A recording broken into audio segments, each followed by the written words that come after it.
Mən heç vaxt buradan negatif şeyler ötürməmişəm.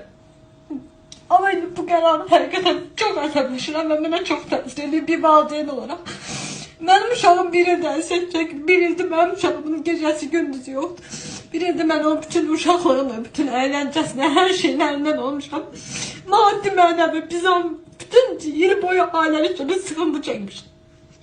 Ben kvartalt qala sıxıştıra gecə neçəyə qədər təlim keçə mən uşağımı hazırlıqlara göndərmişəm ki, uşağımın təhsilinə yatırım vereyim. Bu ne karardı? İlin sonunda imtihana az qalanmaq da bu ne deməkdir? Siz necə insanların əsəbləriyle oynuyorsunuz? Bu ne deməkdir ki? Bu necə karardı? Ben bu karara etiraz edirəm. Ben bir valideyn olarak bu karara etiraz edirəm.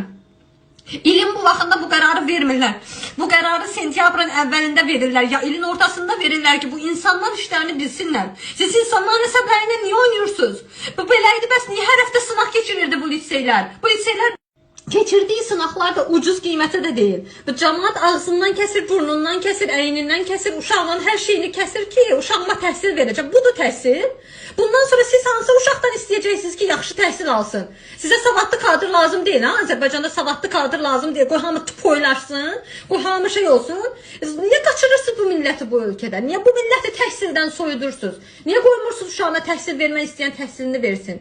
Bu ne karardı? Bu karar niye bu vaxtda verilir? Cemaat hamı qəbulu gözləyəndə, hamı şey gözləyəndə bu ne kararda çıxarırsınız siz? Ne deməkdir bu? Bu ne deməkdir? Mənim keçdiyim o əziyyəti, o maddi mənəvi itkini kim qaytaracaq mənə? Mənim uşağım oturub da ağlayır. Niyə ağlamalıdır mənim uşağım? Mənim uşağım niyə bu qədər əziyyət çəkib belə olmalıdır bunun əvəzi? Mən bu karara etiraz edirəm. Bu karara etiraz edirəm mən. Bir vətəndaş olarak, bir valideyn olarak bu karara etiraz edirəm.